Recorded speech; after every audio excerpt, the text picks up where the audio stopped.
In the age before man held light in his hands, when the earth was still young and cold, and shadows ruled the night, the gods watched from Olympus, radiant and eternal. Among them was one who saw the suffering of mankind, Prometheus, the titan of foresight and creation. He was not like the others. While the gods reveled in glory, Prometheus looked down upon the mortals, shivering in darkness, helpless and afraid. He pitied them. Before fire, man was little more than a whisper of clay and spirit. It was Prometheus who had shaped them from the dust of the earth, molding their forms with his own divine hands. His brother, Epimetheus, had gifted animals strength, wings, claws, and fur, but to man he had given nothing. Prometheus saw this and said, "I will not let them perish in weakness." He looked to Olympus and to the forge of Hephaestus, where the flame of creation burned, a power reserved only for the gods. One silent night, Prometheus climbed the sacred mountain. He crept into the workshop of the gods, where sparks danced like stars. From the eternal flame, he drew out a single ember, hiding it within the hollow of a fennel stalk. The flame burned his immortal hand, but he did not waver. With that sacred fire, he descended from Olympus and gave it to mankind. The first fires roared to life upon the earth, glowing red in the dark. Smoke rose to the heavens, carrying warmth, light, and defiance. Humanity rejoiced, but Olympus trembled with rage. When Zeus, king of the gods, beheld the fires of mortals, his eyes blazed with fury.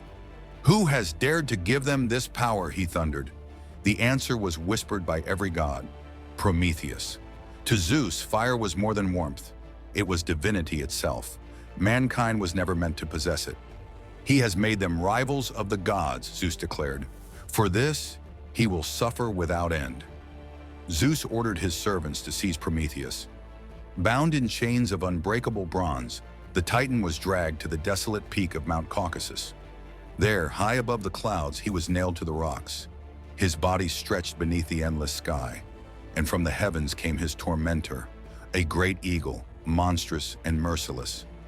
Each day it would descend upon him, tearing open his flesh to feast upon his liver.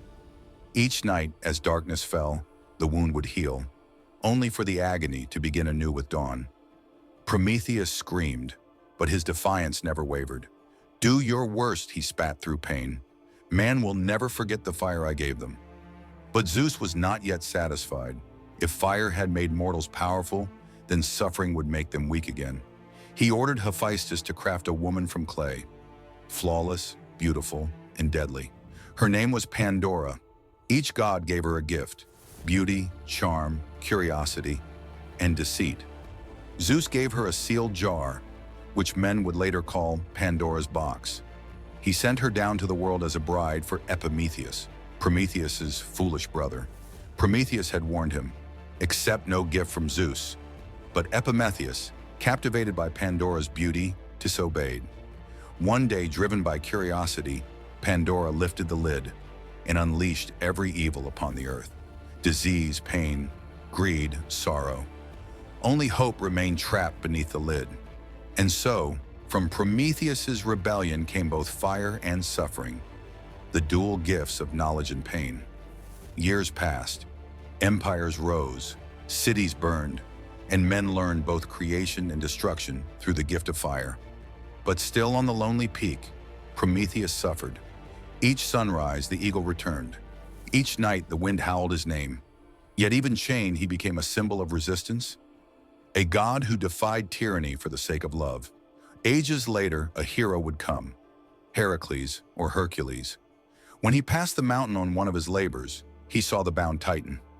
Moved by pity, Heracles raised his bow and shot the eagle from the sky. He broke the chains with divine strength, and for the first time in ages, Prometheus was free. Zeus allowed it, not from mercy, but because fate had decreed it. Prometheus stood tall again, scarred but unbroken. He looked down upon mankind, who now built fires, forged weapons, and dreamed of the stars. And he smiled. "They carry my flame still," he said. Thus the tale of Prometheus endures, the Titan who stole fire from the gods and paid with eternity. He gave mankind not only light, but knowledge, ambition, and rebellion. And though his body was chained, his spirit burned brighter than Olympus itself. Because some fires, once kindled, can never die. And so, I ask you, was Prometheus a hero who saved mankind, or a fool who doomed them with knowledge they were never meant to have? Comment your thoughts below. And if you love ancient myths brought to life, like and subscribe for more tales of gods and rebellion.